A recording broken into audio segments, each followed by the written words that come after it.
Hello, everybody. Hello, YouTube. Hello, art history enthusiasts and visual culture aficionados. It's me again, Miss M, and I'm back with yet another video. Here we are again. Helluskis. And I'm back to do some more of what I do.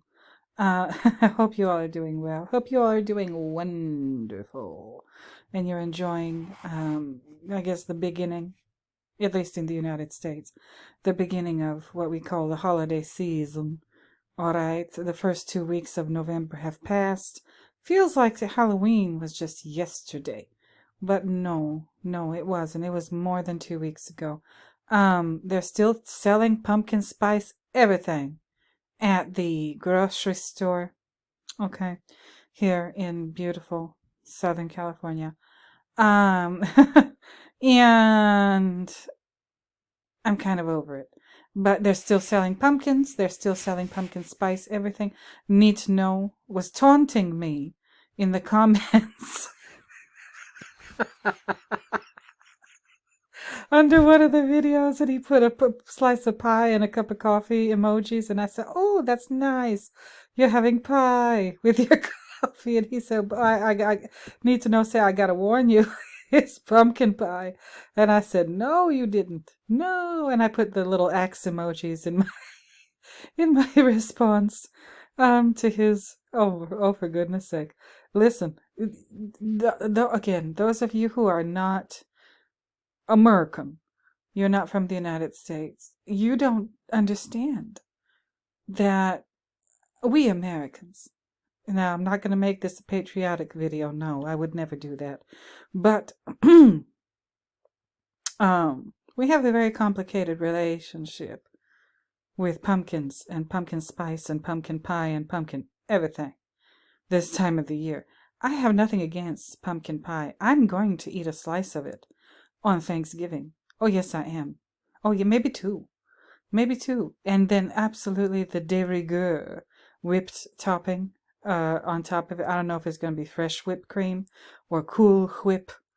I don't know. We shall see. Probably Cool Whip, because that's just easier. But, I love pumpkin pie. But it's that damn pumpkin spice. And yes, you do need pumpkin spice to make pumpkin pie. Absolutely. But there's a huge difference between a slice of pumpkin pie and a pumpkin pie latte, and pumpkin pie flavored cocoa, and pumpkin pie flavored marshmallows and Pop-Tarts and cereal, and God knows what else they've put pumpkin flavors in. So yeah, I am actually looking forward to my pumpkin pie, and hopefully maybe a piece of apple pie too. I haven't had pie in probably about a year. Thanksgiving, for those of you who are not from the United States, Thanksgiving is a pie holiday.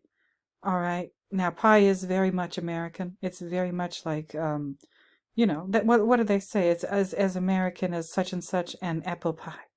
Okay, we have a relationship with pie in this country. All different kind of pies, not just pumpkin, not just apple, cherry pie, blueberry, peach pie, strawberry pie, peaches and strawberry pie in the summer, lemon meringue, banana cream, coconut cream, chocolate cream, ice cream pies. Oh, we go pie crazy in this country, but especially we go pie crazy during November. Okay, for some reason November is pie crazy month. I don't know why. I don't know if I'm gonna make my own pie or just buy something from the store. Oh, we shall see. But you all, what are we gonna do today? What are we gonna do today? We're going to talk about some Full Metal Jacket stuff. I've been researching, I've been reading, I've been thinking, and I ran all of this by Gershom, and so he already got kind of a preview of what I'm going to do here today. You all know that I have become obsessed with Stanley Kubrick's movies, and whether or not each and every one of them that I've watched has something to do with atomic weapons. Okay, I know I'm crazy. You don't have to tell me. If I see some nasty comments, and mean-spirited comments under my videos saying that I'm crazy. Listen, you don't gotta tell me. I already know. So, just get the fuck on. If you're here just to insult me and remind me that I'm insane. I don't need you. I already know that. All right, so go on, get some pumpkin spice latte and shuffle on out of here. If you're gonna act like that. But you guys, it's we're gonna talk about that today. All right, we're gonna talk. I have been doing some research, and I have found some stuff. Good people, I have found some stuff. Meow. Let me show you. Remember last time I really wanted to focus you on this image of Sergeant Hartman with the number 7 behind him and those damn double doors. Remember those double doors? They're right beyond here, right? I should have focused it a little better. Maybe during one of my own coffee breaks. But the number 7, the double doors, the exit signs. That's not really what we're going to talk about today, but it's all connected. I am convinced that Stanley Kubrick is like serving us like a multiverse kind of thing where all of his movies might be in some way, shape, or form connected. And those doors that we see in movies like The Shining and in movies like I said in hold on, maybe I can, if I'm diligent, maybe I can find it. Yeah, there's the door. No, hold on, wait a minute. There we are, see? Okay, it's cut off here, but it doesn't matter. These double doors over here, right? And there's it seems to be a fire extinguisher right underneath the number 7 and between the column with the number 7 and the double doors with the exit sign, also with a red background. Stanley's taking us on a trip to hell, on a trip through the labyrinth. Okay, he's serious. That's what the video's about today, if you were wondering. And it's time, my good people. It is time for you to fire up the percolator, get your coffee stuff together, coffee cream, sugar, flavorings. I've in the past I've made a beautiful Frangelico simple syrup to flavor my coffees. It was marvelous. If you're interested, I'll talk about the recipe in another video.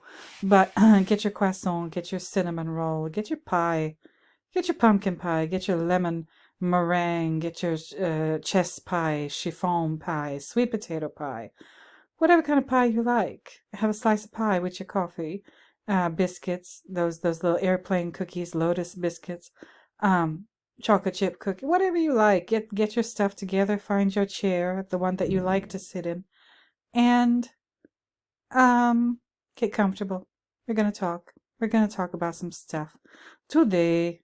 So, returning viewers, thank you for returning. New viewers, thank you for being new. Subscribers, thank you for subscribing. I appreciate every single last one of you. 954 now. Okay, so we're on our way. We're on our way. I will let you know. If and when I get monetized, I will let you know exactly how much money they're sending me, if any. I promise you that. If I do get monetized, like before the new year, I don't know, maybe I should like do a special video celebration. I don't know what kind of celebration, but yeah, like that Depeche Mode song, Black Celebration. Oh God. Anyway, listen, we're gonna get into it. Don't forget to like. Did I say this already? Don't forget to like, comment, subscribe, and share the video. If you know anybody who might like my nonsense, special emphasis on commenting. Like it, comment it. I want to hear your I want to read your comments rather. And don't forget to hit the notification bell so you can be notified every single last time I drop one of my crazy videos. Okie dokie. Now, and that's that. I'm through with my church announcements. Let's get on into it. We have some stuff to cover here. This is a more lighthearted video, but again, I like to show my work, so to speak.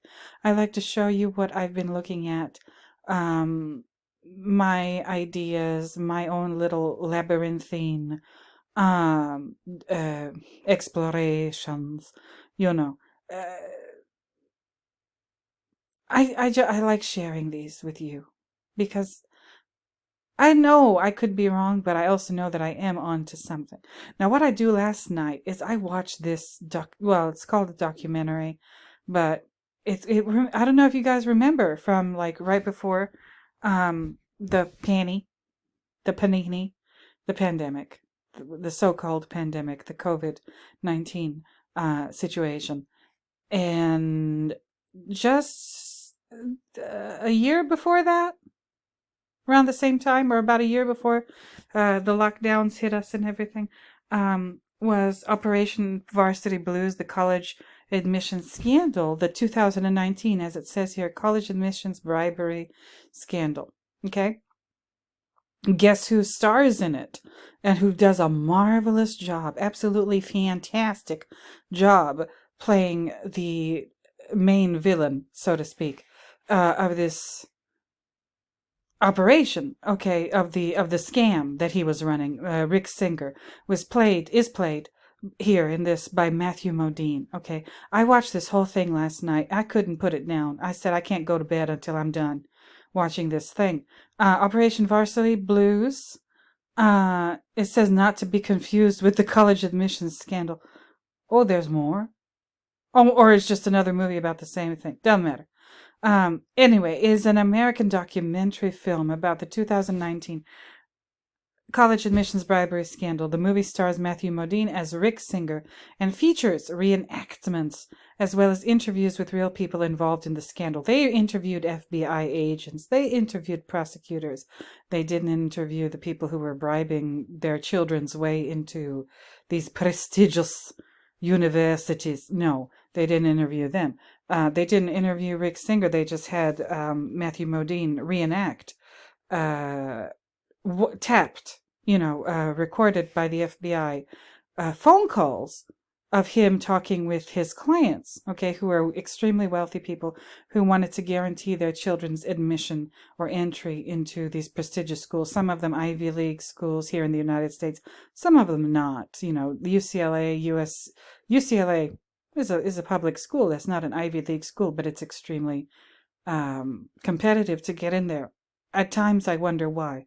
But anyway, Princeton, Yale, Cornell, Georgetown, one of the other big ones, Stanford, okay? But Matthew Modine does an amazing job. They make him up. They do his makeup and his hair to make him look just like Rick Singer.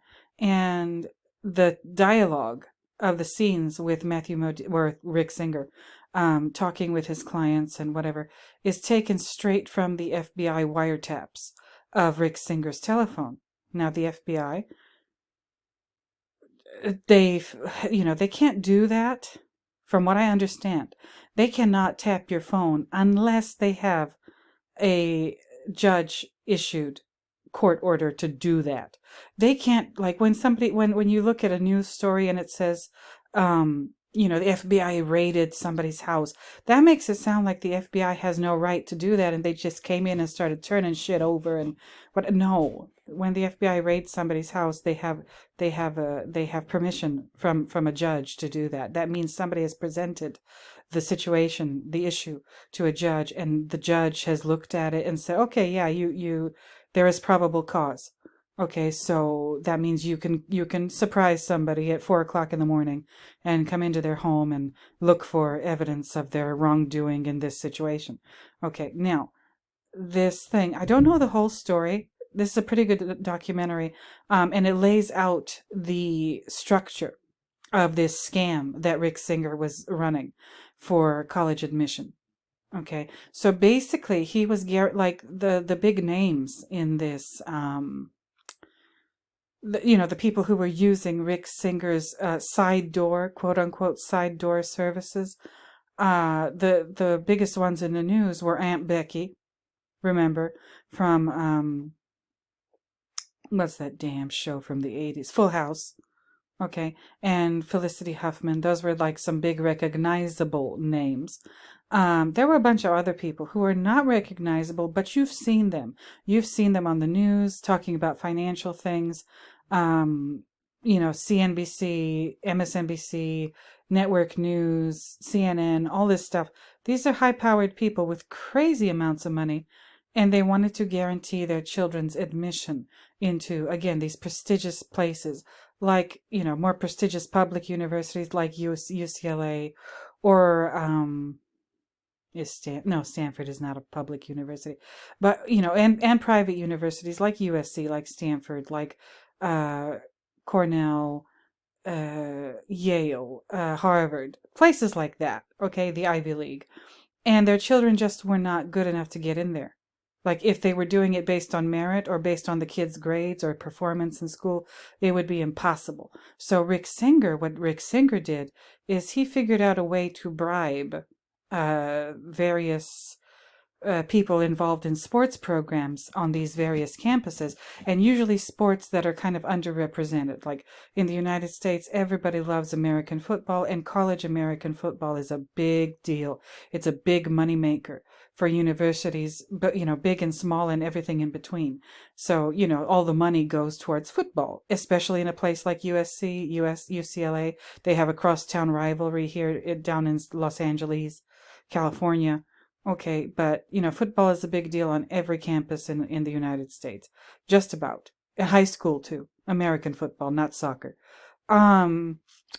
And so Rick Singer and he was formerly a basketball coach himself, who got fired for being a little too overzealous in his coaching. Nothing disgusting, no sex scandal. He was just like kind of abusive and yelled at his athletes a little too much. So he picked himself up, dusted himself off, and made money by transferring money from these people who wanted their children to get guaranteed access into these prestigious schools, into the athletics department, and it's underrepresented sports like rowing, like, oh dear God, what else? Rowing, maybe what's the lacrosse? I don't know. Rowing, maybe horseback riding, some kind of equestrianship. Stuff like that. In the United States, no, those we don't give a shit about the rowing team. Like, I mean, really. So there's the front door, okay, which is getting in the right way because of your grades, because of your achievements as a student. And that's called the front door. Okay, this is what I learned from the movie, y'all. And then there's the back door. How do you get in to a place like Harvard, Stanford, Yale, or any of these big ones? It's called the back door, and if your parents have a crazy amount of money, they basically donate millions of dollars to the school in order for that money to allegedly be used to build a building or build a new wing for an existing building or something like that. That's the back door, and that in most cases will guarantee admission into the school, whether the child deserves to be there or not, whether or not they're scholastically capable or suited for that environment. It really doesn't matter. It really doesn't matter if you're the child of somebody with that much money. And then there's what Rick Singer invented. That's the side door, where he targeted these kind of underrepresented sports things. It is fascinating. Matthew Modine is really quite an amazing actor. His resume, his filmography as an actor is very long. He's got a very long list of things that he's been in. And I was especially interested in watching this because I'm dealing with Stanley Kubrick, okay? And Stanley Kubrick, if you haven't noticed, my study of Kubrickology, and you all are studying right along with me because you're here, he was obsessed. Number one, with the atomic bomb. That's number one. And number two, with power and influence and money and how that works and how that is making the world a worse place, not better. All right, and this Varsity Blues college admissions scandal is a pretty good example of that, and it happens to star one of the actors that Stanley also employed for Full Metal Jacket. And what I also found out when I was researching Modine last night is he was in Oppenheimer. I haven't seen the movie. I don't think I will. But he was in Oppenheimer. Who did he portray in Oppenheimer? He portrayed somebody named Vannevar Bush. an American engineer, inventor, and science administrator who, during World War II, headed the U.S. Office of Scientific Research and Development, through which almost all wartime military R&D, research and development, was carried out. Okay, that's who Matthew Modine played in the Oppenheimer movie. Okay, I don't know, like what they're trying to do here, but we're gonna get into it now. I really highly recommend the Varsity Blues documentary. Go find it on Netflix or wherever you can find it. That ain't none of my business. But it will if this documentary with these reenactments, if it doesn't turn your stomach, then I don't know what to say. It's a good hate watch, is basically it. So I very highly recommend this if you need to, like, kind of cleanse yourself and your spirit by hate watching something. This is it. This did it for me. It made me feel so much better about myself. Okay, because if the useless children of rich people can't get into these places based on merit, then don't feel bad about yourself. Really don't. Really don't. If you've had any failures in life and whatever, yes, the system is rigged. If stuff like this doesn't open your eyes and your mind to the fact that the system is rigged, not the possibility, the fact that the system is rigged, then I just don't know what to say. And just also bear in mind, Rick Singer, who Matthew Modine portrays in this movie, Rick Singer is, he got caught. He got caught. All right. And then he turned and cooperated with the FBI law enforcement to, collect all of the people who were participating in this and who were using his services. Rick Singer, to his credit, I guess, he did not hesitate at all to cooperate with the authorities, because he knew that it meant it would mean either no time or less time in prison.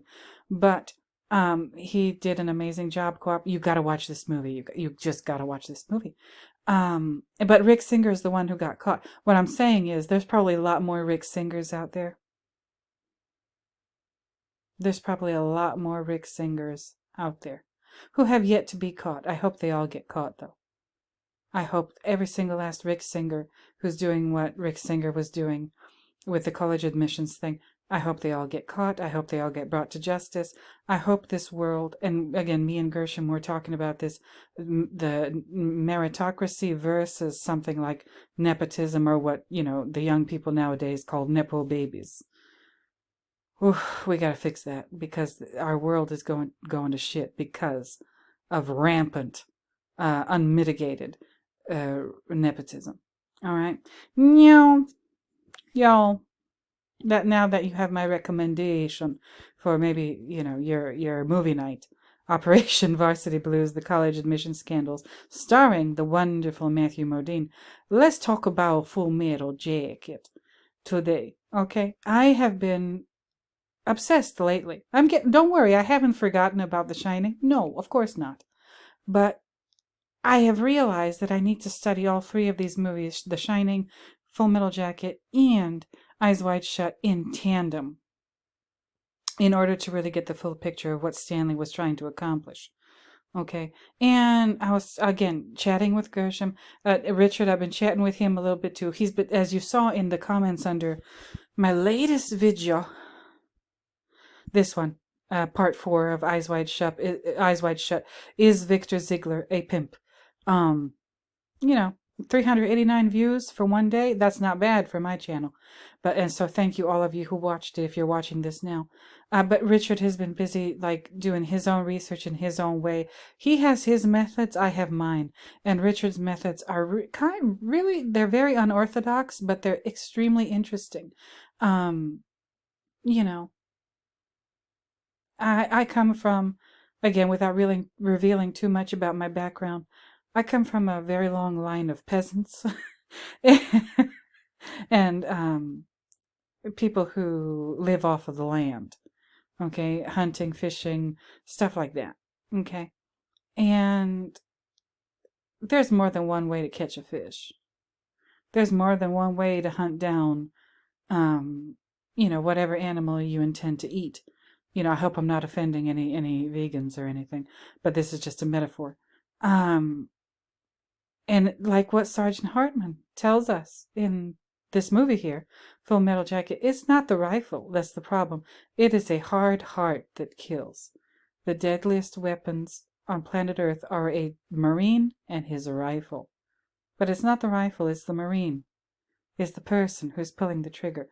So, as far as just like gathering research and gathering information, we are in pursuit of something. We believe, people like me, people like Richard, who are doing this purely for love. Neither me nor Richard are monetized. As far as I know, Richard. I think you're not monetized just like me. And we're doing this because this is purely a labor of love. I believe, I'm not going to speak for Richard, that's not my place. Tankard of Tales. Again, check out his channel, subscribe, hit the notification bell, watch all of his videos twice, and get ready because he's working on some stuff that I think is going to be wonderful in the future. So stay tuned for that. We're here to try and solve a problem. We're not just obsessed with film analysis for the sake of film analysis. That's useless. That's like an empty pair of trousers. What's the point if they're not being used? We're doing this, I believe, and again, I'll speak only for myself. I'm doing this because I'm trying to solve a problem or shed some light on human existence and maybe the uglier parts of it. There's, if you go through your day-to-day life as a person on this planet, and if you don't have like this weird sinking feeling that something is terribly wrong, but you can't figure out what it is, you can't identify it, let alone explain or describe it, then I just don't know what to say. Okay, the kind of film analysis that I'm doing, that I think Richard is doing, but again, I can't speak for him or anybody else really. We're trying to figure out what that is. And we think that Kubrick and maybe Lynch and maybe, some other film directors, actually probably quite a lot of them, have keyed into something. And they can't say it out loud. They can't tell us out loud what it is that they have observed. They're trying to tell us in code of some kind. Visual. That's why we need to learn how to read pictures. And that's why we're here. Hopefully you're learning how to do that with me by, I guess, looking at my example, watching me do it. Okay? So now I'm going to get into the reason why we're here today, after my, ridiculous little lecture about meritocracy and nepotism and whatever. We're going to get into it. And you might be surprised at what I found in my little researchings. Yeah, my little Google searches and what have you. I think I'm onto something. You let me know in the comments whether or not I'm onto something. I'm going to go have a sip of coffee. Be right back. If you need a refill on your cup, go do that now. I'll be right back, you guys. Hold on. Okay, everybody. I'm back. I had my little coffee. And I hope you all are having some coffee too. Okay. Now, what I did... Now, let's get right into it. Is... I started thinking, remember, this first part of the movie in the barracks, in the, with Sergeant Hartman presiding over everything. I started to think about the names, these guys get into the army, they're drafted probably, the Marines, all right, and they're drafted, and, Gunnery Sergeant Hartman, a harsh, foul-mouthed, and ruthless senior drill instructor. Ermey used his actual experience as a U.S. Marine drill instructor in the Vietnam War to ad-lib much of his dialogue, which is fascinating to me.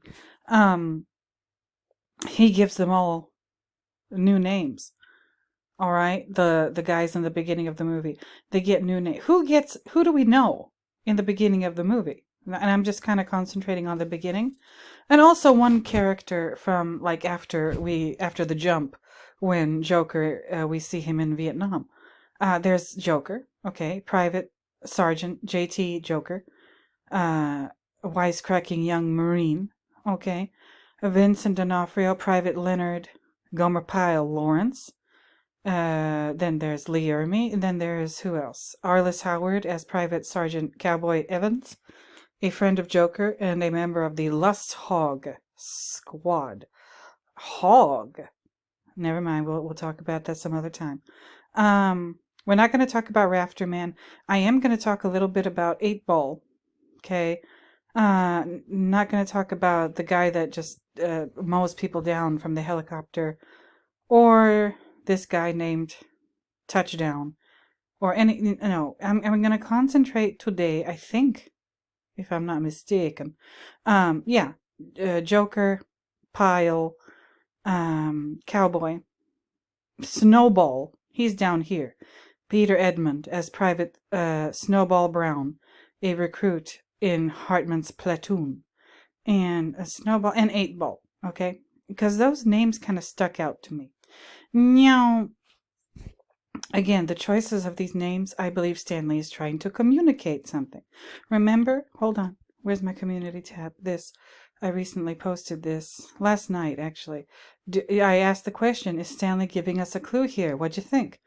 You will learn by the numbers. Okay, there he is in that face of his, my God. You will learn by the numbers. That's what Sergeant Hartman says to the recruits. And that's what Stanley is saying to us. You will learn by the numbers.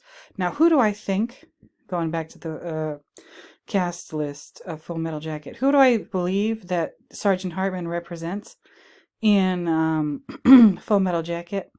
Well, this dude, Oppenheimer. All right, and and if you go and look on Google Images, now this is not a good example because this is for the movie, but they actually put it in the poster of the movie. Let me click on that. I mean, Oppenheimer is pretty well known for wearing that hat of his. All right, there it is. And Sergeant Hartman, do we ever see him without his hat in the movie? Never. Even in that scene that, where Pyle loses his mind and shoots Hartman and then himself, even in that scene, he's in his, he's in his bedtime clothes. He's wearing that cut-off sweatshirt and whatever, shorts and whatever to come and deal with the disturbance in the head where Pyle shoots himself and, what's his face? Joker happens to be on night watch. He's still wearing the hat. Where is he? Hold on. See this thing? We never see him without this hat. Kind of like we kind of never seen. Well, I mean, we do, but when Oppenheimer, that hat is so closely associated with Oppenheimer that it's kind of weird. I think that, again, Hartman is supposed to represent Oppenheimer. All right. And I think that Joker, Matthew Modine's character, is supposed to represent this guy. This guy. I've mentioned him in previous videos. Richard Feynman.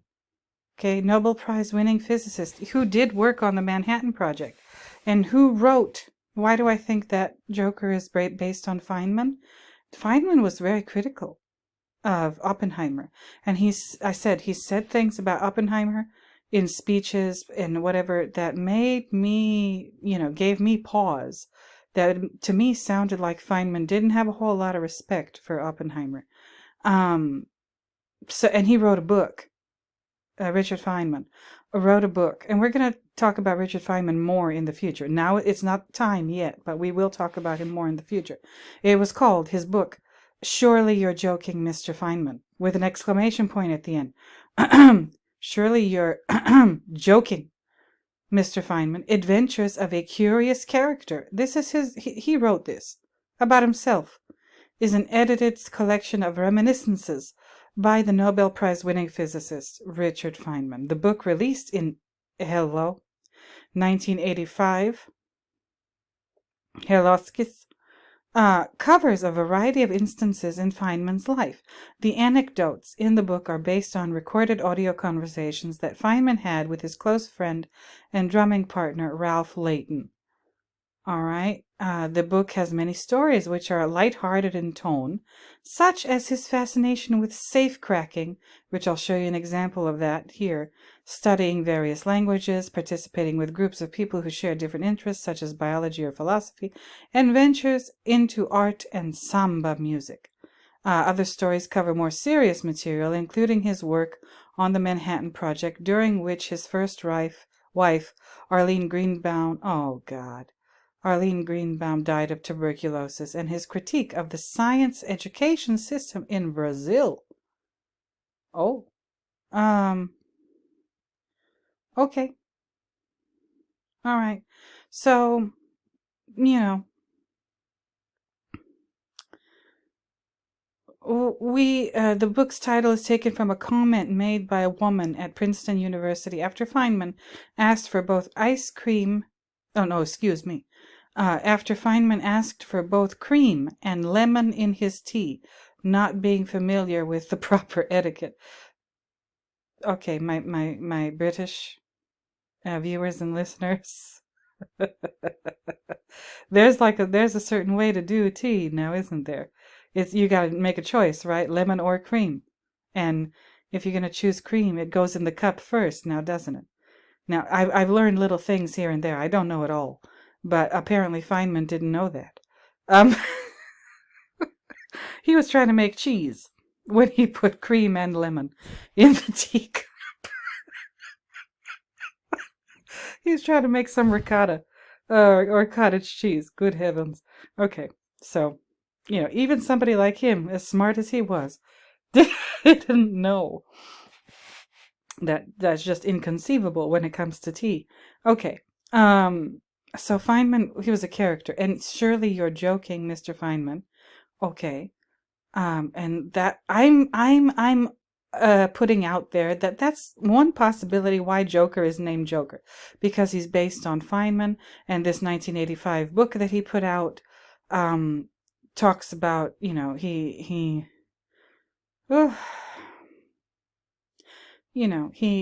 just talking about himself as a jokester, right? And now here's one of the jokes that he pulled. Feynman Funnies.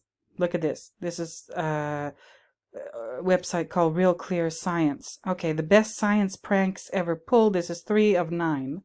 Okay, and here he is when he was a young kid. He was in his early 20s when he worked on the Manhattan Project.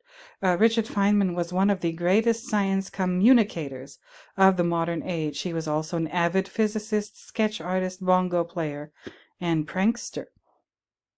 While working for the Manhattan Project at Los Alamos National Laboratory in California. Oh, wait a minute. You know what? Let me just ignore that. Feynman found himself occasionally bored at the isolated location. There wasn't anything to do there, he complained. To fill the time, he played pranks on his colleagues. Listen to this, people. Listen to this. In one gag, he discovered the combination to the locked filing cabinets belonging to nuclear physicist Frederick de Hoffman and left a series of cryptic notes inside. The joke briefly spooked Hoffman into believing that a saboteur had gained access to secrets of the atomic bomb, playing it loose with national security. Oh, you crack us up, Mr. Feynman. Are you... yeah. I'm speechless. When I read that, the first time I read that, I'm reading it again to you now, but the first time I read this, I was speechless. I said, wait a minute. We're talking about the Manhattan Project here. This is like serious business, as Hattori Hanzo would say in Kill Bill Volume 1. This is very serious business. You don't play jokes like that regarding national security and whatever. And then, this guy, Hoffman, Frederick de Hoffman, after he found out that it was just a joke, like, I would have him flogged if I was Hoffman. I would have Feynman flogged in front of everybody. Don't play with me. This is serious. There's a war. People are dying. We're working on a very serious weapon and the use of this weapon, if we're successful, has very grave consequences. What the fuck are you doing? getting, breaking into my filing cabinet and leaving me with these ridiculous notes that are supposed to make me think that somebody's up to no good and we got a spy in our midst, you little son of a bitch. Like, that would be my reaction in a situation and an environment like that if I was Hoffman. But apparently he didn't have to suffer. I mean, from what I can tell, maybe I don't have the whole story, but I don't know. I just don't know. I would have him reprimanded very severely for doing that. Now that's just me. If I was dealing with nuclear secrets, that I would be that serious about it. But that's just me. I'm not an internationally known nuclear physicist. So I believe that the Joker character is based on Richard Feynman, and Richard Feynman seems to me very critical of both Oppenheimer and the Manhattan Project. And look at the shit he did. Like, this is not somebody who's taking his job seriously. Not even a little bit. So that's Joker.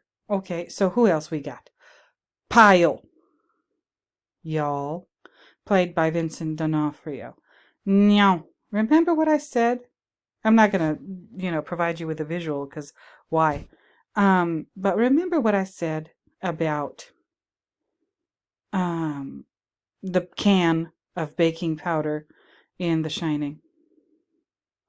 Remember? In the dry goods room, the walk-in pantry, and it's right behind Halloran's head.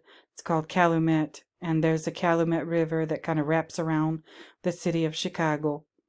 All right, and it comes to an intersection with the Des Plaines River, and then that's where this thing was. Chicago Pyle 1, the world's first artificial nuclear reactor, on December 2nd, 1942, the first man-made self-sustaining nuclear chain reaction was initiated at CP Chicago Pyle 1 during an experiment led by Enrico Fermi. The secret development of the reactor was the first major technical achievement for the Manhattan Project, the Allied effort to create nuclear weapons during World War II. Developed by the Metallurgical Laboratory at the University of Chicago, CP1 was under the west viewing stands of the original Stagg Field. Okay, cool. And I guess, is this a picture of it? Hold up. Oh, Lord. It looks big. Is this what it is? First nuclear... Okay. Is that, like, obviously a sketch of it? That's a big-ass pile of, what is this, stacks of uranium in here? My goodness. I guess that's why they call it a pile, because it's a pile. And it's big and it's bulky. Just like our character, Leonard Gomer Pyle Lawrence. Okay, and again, we have, hold on now. Oh, let me show you. Oh, shit. And I also showed you guys, there he is, he's big. Did I show you guys? Hold on now, wait a minute. Let me go back to my thing, my community tab. And I put up those videos that I said I would, or those shorts that I said I would point out, put up, sorry, not point out, where Kubrick asked Vincent D'Onofrio to gain 80 pounds for Full Metal Jacket. And Vincent D'Onofrio talks about it in this short, and he said, yeah, Stanley Kubrick asked him to gain 80 pounds so he would look fat. Sergeant Hartman calls him fat body and whatever. And he says in this video that first he gained 30 pounds, so he's like 6'4", and he was 200 pounds, so at 6'4", that's still kind of a slim guy. And he gained 30 pounds, and Stanley said, yeah, that's not good enough. You just look like you could kick everybody's ass at 6'4" and 230 pounds. You need to gain some more weight. So he ended up gaining 50 more pounds, making it a total of 80 pounds, a weight gain. And then Stanley said, okay, now you look fat. And now you look fat. And here he is, I mean, I don't know how you gain 80 pounds. Like, what did he eat? Everything? Probably maybe lots and lots of pie. I don't know. I don't know. But he gained all this weight. So he needs to look big and bulky. big and bulky and cumbersome and, just hard to move around. Like he has trouble doing a pull-up. He has trouble getting over those logs. We see it in the movie. Right. And now that we're looking at Chicago, Chicago Pile 1. It's this big, crazy looking stack of uranium. And you look at this ladder, and I assume that a human being would maybe come up to here at this point on the ladder. This big. This is big. All right. So Chicago Pile 1 is Gomer Pyle, or, Private Pyle, named after this thing, just like the Calumet can in The Shining is there, I believe, to point us in the direction of Chicago Pile 1. I don't know. But I'm just putting it out there. Y'all let me know what you think in the comments. Okay, so that's one of the, so we've covered, like I said, I believe that Hartman is Oppenheimer, Joker is Richard Feynman, Pyle is Chicago Pile 1. And that scene at the end where, at the end of the training session, or the training part, Pyle first kills Hartman, then kills himself. That's kind of what happened with Oppenheimer. He worked on this thing. He worked on this, the Manhattan Project.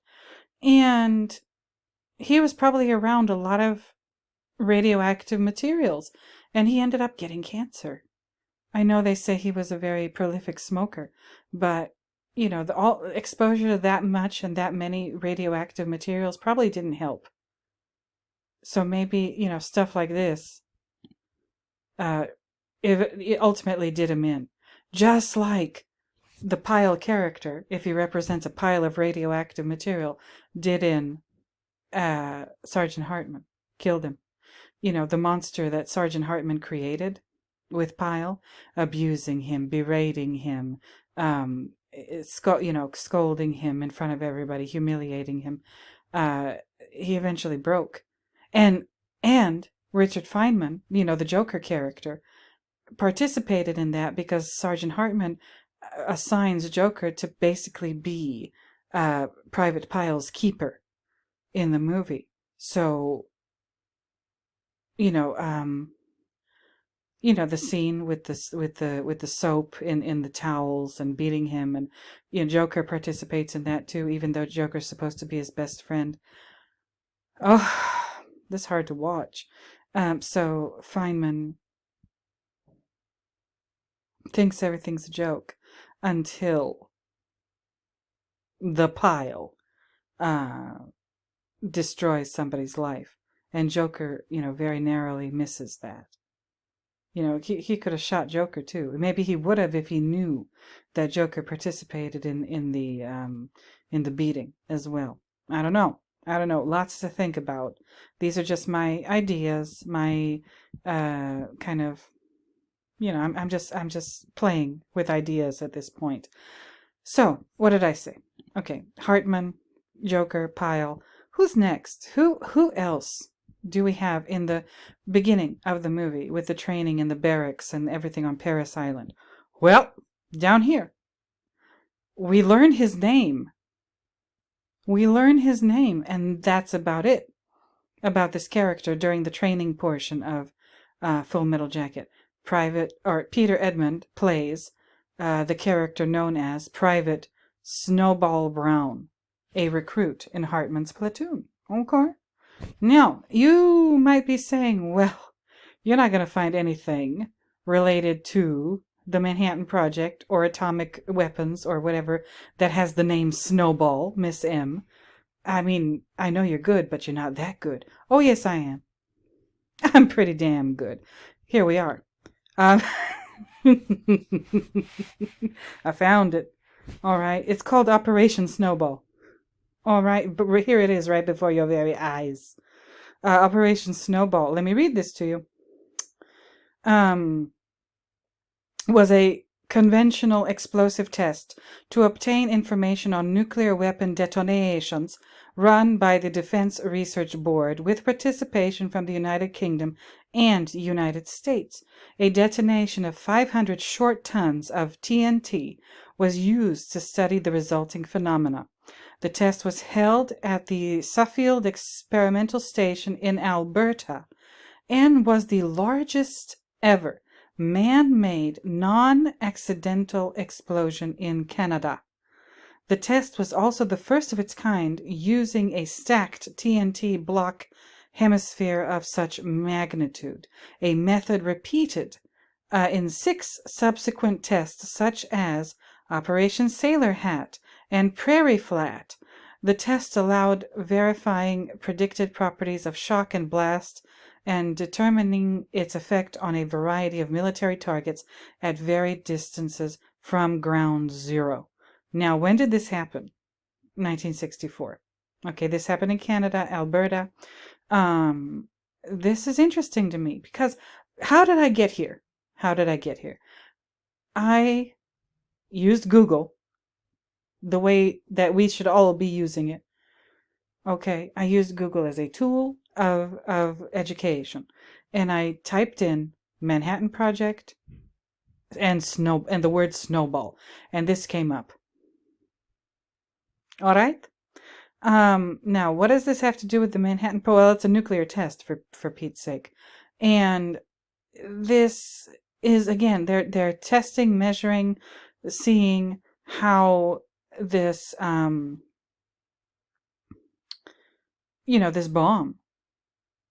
this bomb made of TNT, okay, was and using it to study like what the hell happens when they detonate that much of it or whatever, okay, and like the shock wave and the smoke trails and whatever.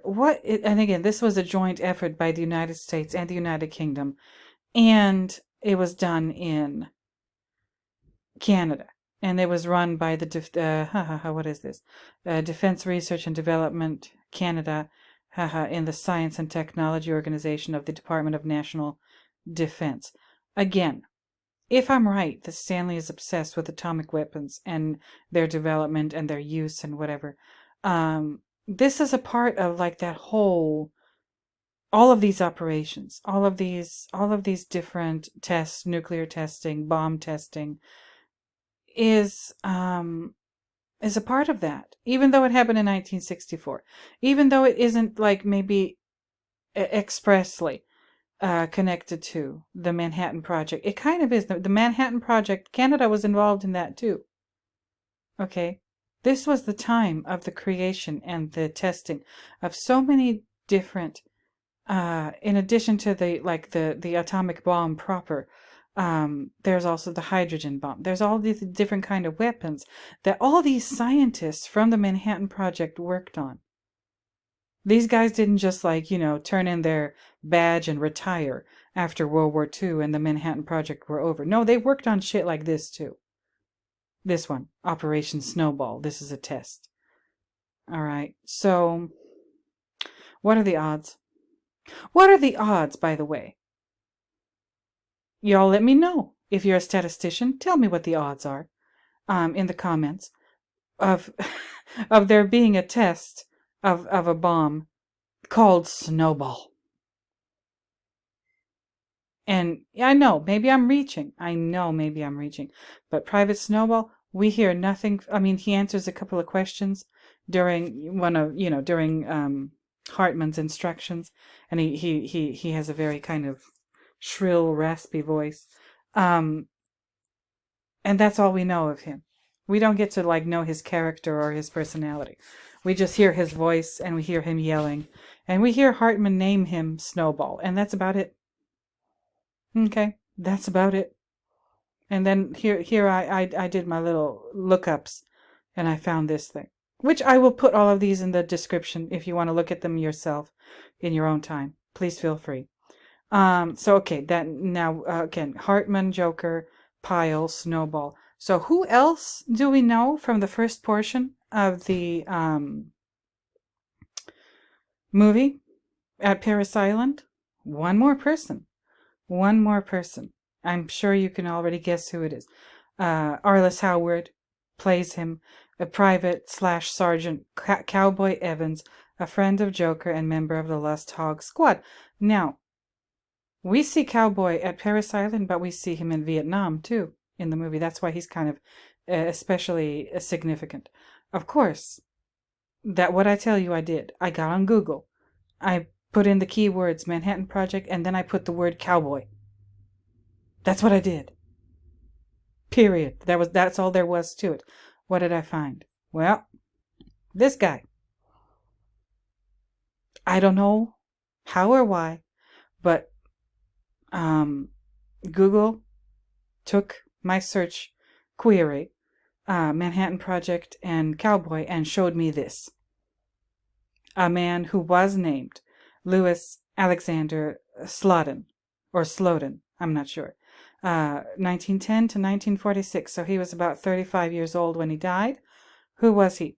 He was a Canadian physicist and chemist who took part in the Manhattan Project.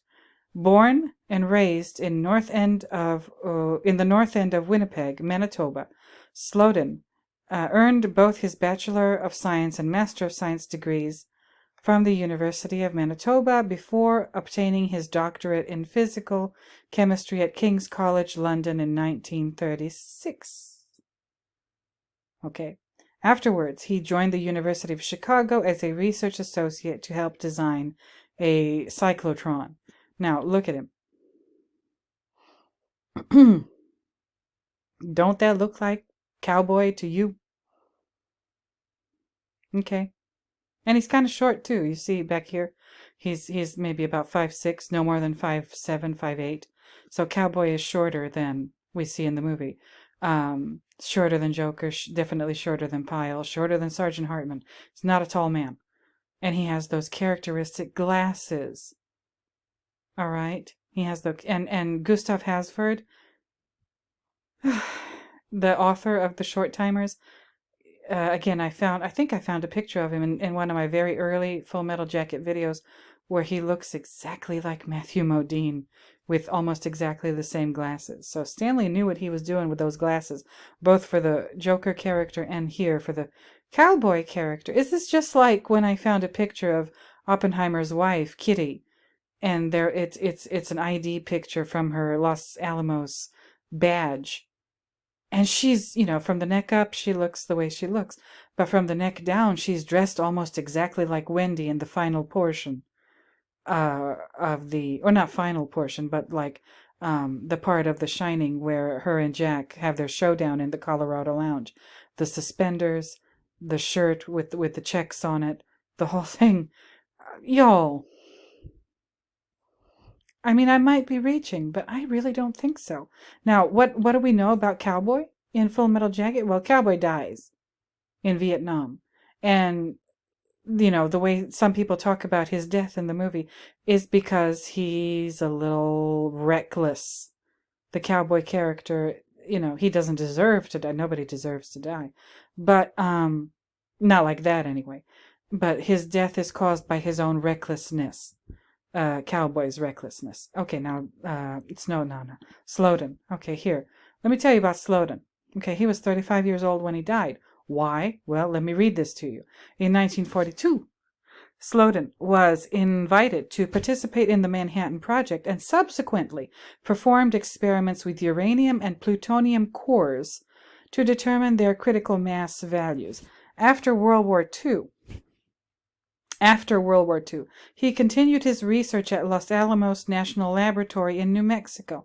On the 21st of May, 1946, he accidentally began a fission reaction which released a burst of hard radiation.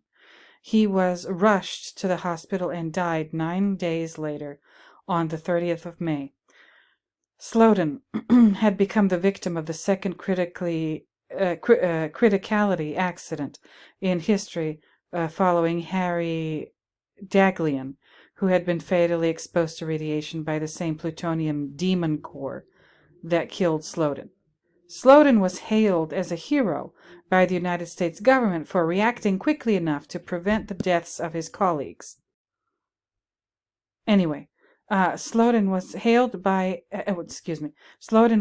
as a hero by the United States government for reacting quickly enough to prevent the deaths of his colleagues. However, Some physicists argue that Slotin's behavior preceding the accident was reckless, and that his death was preventable. The accident and its aftermath have been dramatized in several fictional and non-fiction accounts. Okay. Again, this guy looks like Cowboy because, just Arliss Howard has kind of a similar thing going on facially, and the glasses, and the Cowboy character's death, again, is argued by many film theorists that it's a result of his recklessness, and not taking the proper precautions and everything. And that's kind of how Slotin died too, being exposed to, what do they call this? The demon core, plutonium. Jesus Christ. I don't know what y'all think, but I think I'm on to something. Let me know in the comments. I really can't wait. I really can't wait just to read what you got going on in the comments. Okay, so where are we here? Okay, Hartman is Oppenheimer. Joker is Feynman. Pyle is the Pyle, the Chicago Pyle 1. Private Snowball, this character we don't know much about, is, I believe, Operation Snowball. And now Cowboy, who's there on Paris Island and in Vietnam. I believe it's this guy, Louis Slotin, who's, again, pretty well known. Why? For dying after being exposed to this terrible radiation at Los Alamos. Yo, what have I stumbled upon? Now, I want to talk about one more thing, and that is something after the jump. After we go to Vietnam, one of the people that Joker meets in Vietnam, and that character's name, played masterfully. All these actors are good in this movie, by the way. I love it. But anyway, played masterfully by, hold on, let me find him. This one, Dorian Harwood as Corporal EIghtball, a member of the squad and Animal Mother's friend. Let me take another little coffee break. We're going to talk about EIghtball in a second, and that's what I'm going to, that's how I'm going to conclude this video. So if you need another cup of coffee, now's the time, because that's what I'm going to do. So stay put. Don't go nowhere. I'll be right back. All right, everybody, I am back. This is the last, that's the home stretch of this video where I explore the possibility that at least some of the characters in Full Metal Jacket are named after stuff that has to do with atomic weapons, their development, their testing, and the Manhattan Project and the whole thing. Like I said, Hartman is Oppenheimer, in my opinion, at this point. Hartman is Oppenheimer, Joker is Feynman, Pyle is Chicago Pyle 1. He's reminding us of Chicago, and he does explode. Okay, the jelly donut scene, Helluskis, is a foreshadowing of the bathroom scene where he shoots himself in the head, because the inside of that jelly donut is like red jelly, probably raspberry, something like that. And then when he shoots himself, there's the blood, which is also red.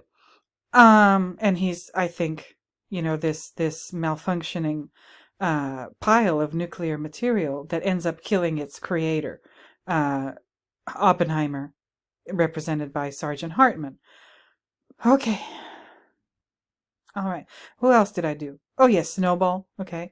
So, Snowball is Operation Snowball. All right. And then, for this video anyway, last but not least is the character played by Dorian Harwood. This guy played EIghtball, and you're you might think, there's no way I'm gonna find something named EIghtball in relation to the Manhattan Project, and you would be wrong. You would be mistaken, because I did. Here it is. I found it. This is, what page is this of this? 105. Okay, so this thing, people, is the U.S. Department of Energy, Martin Marietta Energy Systems Incorporated, Oak Ridge National Laboratory Review, Volume 25, numbers 3 and 4 from the year 1992. And, Oak Ridge, Tennessee, was a Manhattan Project location. We know this. Oak Ridge National Laboratory was established during World War II. Okay, so let me get back to, hold on. Oh, I hope I can, yeah, there it is. 8-ball. Look, I Control F'd and searched for the word 8 here. And of course I did a Google search prior. 8-ball in relation to the Manhattan Project. And 8-ball, you could spell it 8-ball, all one word, or two separate words, 8 and ball, or hyphenated, 8-ball. But anyway, I found this. What is this? And this part of the issue here is the new Oak Ridge research reactor was completed and reached its design power in March 1958. Okay. And this is about the Oak Ridge research reactor. So Oak Ridge exists because of the Manhattan Project, basically. All right. Now, the Oak Ridge research reactor, that's this part of the publication. All right, and then here it is. The Oak Ridge Research Reactor was built at the laboratory during the 1950s. Here's a picture of it here in black and white. I will leave this as also in the description. As you can see, what does it say here? The research reactor's presence caused scientists and engineers from throughout the world to seek assignments at the laboratory. For the less scientifically inclined, the reactor became a tourist attraction, an impressive structure silhouetted by the blue glow of Cherenkov radiation emanating from the core within its protective pool. The Oak Ridge Research Reactor was admired in person by Senator John Kennedy, U.S. Representative Gerald Ford, and other noted and aspiring political figures. Well, that's interesting. Thanks to relaxed security requirements in the wake of President Eisenhower's call for international cooperation, the reactor also lured many foreign scientists and dignitaries, such as the Queen of Greece and the King of Jordan, who came to the laboratory on other business but could not pass up the opportunity to see one of the facility's most notable pieces of equipment. Now, this part, 8-ball, this paragraph, I'll read it to you. Let's see here, hold on. Pioneering research at the ORR, Oak Ridge Reactor, was completed from 1974 to 78 by Kirk Dickens, Bob Pyle, Temple Love, and Jim McConnell of the Neuron Physics Division, together with Joel Emery and Joe Northcutt of the Analytical Chemistry Division. They measured the rate of heat generating from the decay of fission products in reactor fuel, an effect crucial to determining what might happen during loss of coolant accidents at reactors, and how much emergency cooling would be required for reactor cores. Okay, using sets of capsules moved mechanically into and out of the ORR's neutron stream, nuclear fuels for reactors were tested. These capsules often had colorful names, such as the 8-ball capsule, used to test spherical fuel for a German gas-cooled reactor. For gas-cooled reactor experiments led by John Conlon, John Kubes, and Edward Storto, 2 fuel irradiation test loops using circulating helium were installed at the ORR. Okay. All right. Now, again, I'm not saying that I'm 100% right about what I'm saying in this video and other ones like it, that Stanley named 8-ball after this example, the 8-ball capsule, or Stanley named the Snowball character after Operation Snowball, or, that Gunnery Sergeant Hartman is representing Oppenheimer and Joker represents Richard Feynman and Cowboy represents this guy, Louis Slotin. I'm not saying that I'm 100% right about this. I don't know whether or not I'm right about this. I don't know. But I'm just putting out there. I'm saying, what are the odds of me searching these terms that I get from the names of the characters in this movie alongside the term Manhattan Project and finding this stuff? What are the odds of that happening? Again, I'm not a statistician. I don't know how to calculate probability. And even if I did, like, how would I be able to calculate the probability of that? I just don't know. I don't have that kind of knowledge. Something tells me I'm on to something. And I test, this is how I test my ideas. I use Google. All right. And what's going on? What is going on here? Once again, if I'm right. I don't know if I'm right, but this is what I've come up with. And I'm going to stick to it until I see a reason not to stick to it anymore. And if I'm right, what have I found? What really have I found? If The Shining is about the Manhattan Project, and Full Metal Jacket is an extension of that. Remember, Animal Mother has that quote on his helmet, I have become death, destroyer of worlds, which is what Oppenheimer said during that TV interview, the whole thing. I'm going to figure out. I'm going to try. Okay. These are the characters that I haven't covered in this video that I might, or hopefully, cover in other videos. Animal Mother. Rafter Man. The Door Gunner. The guy who's mowing everybody down from the helicopter. First Lieutenant Walter J. Touchdown Shinosky. Okay. So he's named Touchdown. Okay, so where was I? Animal Mother, Rafter Man, Touchdown. I don't know about this guy, the First Lieutenant Lockhart, the editor of Stars and Stripes. Okay. POG Colonel Bruce Boa, who dresses down Joker for wearing a peace symbol on his lapel. What's the POG? Pogue. Oh, POG means Pogue. Okay, never mind. Crazy Earl. Okay. Payback. Okay. Doc J. All right. Who else? Lieutenant Cleaves. An officer present at the uncovering of a mass grave. Okay. Sal Lopez as THE, the Rock. Okay. Gary Landon Mills as Donlin, a squad member who works as a radio operator, and of course the prostitutes. Okay. Papillon Susu as the Da Nang prostitute. We already covered Snowball, and then the other prostitute, Ngok Le, as the Viet Cong sniper. Where's the other prostitute, though? There were two of them. Remember?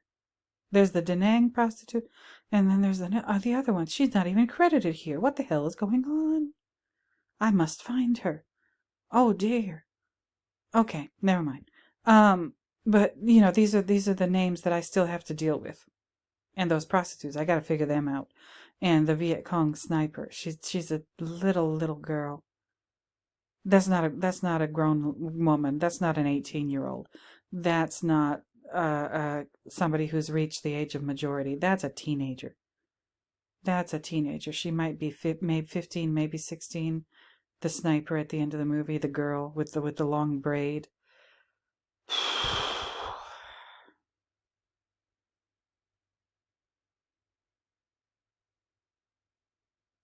Okay. You can help me. Give me some ideas. Put something in the comments. Help me out. Let me know where I'm deficient. Okay. because I am, there he is, and the number 7 behind him. Remember 7? Seventh letter of the Hebrew alphabet is Zayin. Zayin means weapon. In the context of The Shining, I believe that the Zayin goes back to the ancient Phoenician or Canaanite meaning of axe, which again, the axe plays a huge role in The Shining. And what's the number 7? What weapon does it symbolize here in Full Metal Jacket? Is it the M16 rifles? Is it like I said, the most like Sergeant Hartman tells them, the most dangerous weapon in the world is a determined Marine and his rifle?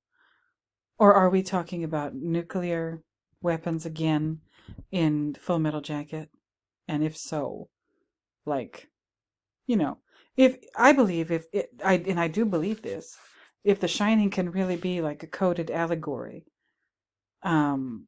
about the Manhattan Project and the development and the use of atomic weapons. The first and only time they were used to hit a target where actual people lived was Nagasaki and Hiroshima. Again, I believe that's where the Nagasaki and Hiroshima twin sister cities are represented by the twin sister girls, the Grady twins in The Shining. If I can believe that about The Shining, then I can believe that something to do with nuclear energy is going on with a movie like Full Metal Jacket. Again, I need to work on those other characters. And kind of especially the prostitutes. Like, what is that a metaphor for? Their interaction with those women. There's the first one, the one that's sampled on the Two Live Crew song. And then there's the other one where she has an actual pimp negotiating her price. And she goes into, she, I guess, goes to have relations first with Animal Mother, because he's just he's gross. And then I think also 8-Ball. Okay. Animal Mother doesn't die, but 8-Ball does. I think he does. Yeah, he does. He does. Oof. And I have to also look at the language they're using. I have to pay special attention to the crazy shit that Sergeant Hartman says. There's a lot of allusions to, not allusions, but he talks a lot about sexual things. And I don't just like I don't believe the naked people in Eyes Wide Shut, that's not there to titillate you. That's not there to be exciting. That's another metaphor. I think also the language used in this movie by Sergeant Hartman, that's also metaphorical. It means something else. What does it mean? I don't know. But, okay, you guys, I did it. I think I did it. At least for this video, I have put, oh dear God, no. You saw it. But I've put forward some stuff, right? Talked about a lot of stuff here. Let you know what my ideas are. And again, I very, very eagerly look forward to your comments underneath this video. I want to know what you have to say. What do you think? Okay, if you think I'm wrong, please go ahead and let me know. I'm okay with that. Just don't be a jerk about it. That's all. That's all I ask. And again, like I said at the beginning, please do yourself a favor and watch this. Have a good cleansing hate watch of this movie, Operation Varsity Blues, the college admissions scandal, starring the marvelous Matthew Modine. Okay, he does an amazing job. He's really a terrific actor. So you guys, let me leave you with Sergeant Hartman. He's really quite something, isn't he? Y'all, thank you for listening to me. I appreciate it so much. I hope you enjoyed the coffee. I hope you enjoyed your cup of coffee and whatever you have with your coffee while you're listening to me. Thank you for being here.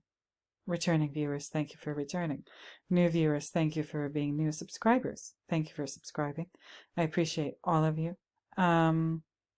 Please don't forget to like, comment, subscribe, and share the video if you know anybody who might be interested in my particular brand of nonsense, with special emphasis on commenting. And of course, don't forget to hit the notification bell so you can watch my video and know about them the second I upload them and put them up. And that's that. Again, we're going pie crazy here in the United States. It is November. Thanksgiving's like next week. Is it next week? It's soon. It's soon, and it's going to be a busy week for me. So I don't know how much time I'm going to have for videos. I hope I have time to make at least one. We shall see. I've got work. I've got, turkey preparations. It's going to be busy. And we're going to go pie crazy. Hopefully I'll get a pumpkin and an apple pie and lots of whipped cream. We shall see. And I hope you guys have a lovely time. I hope if you're celebrating Thanksgiving that you have a good meal and enjoy your day. And I hope you have some time to, take some time off after so you can gather your marbles back together after the event, so to speak. And that's that. I wish you all the best. Thank you for being here. It means a great deal to me. And that's it. That's it. So I think I'm done. So until next time, you all. Until the next time when I find yet another reason to talk at you in one of these videos, I'm going to go ahead and bid you bye-bye. So, bye-bye, everybody.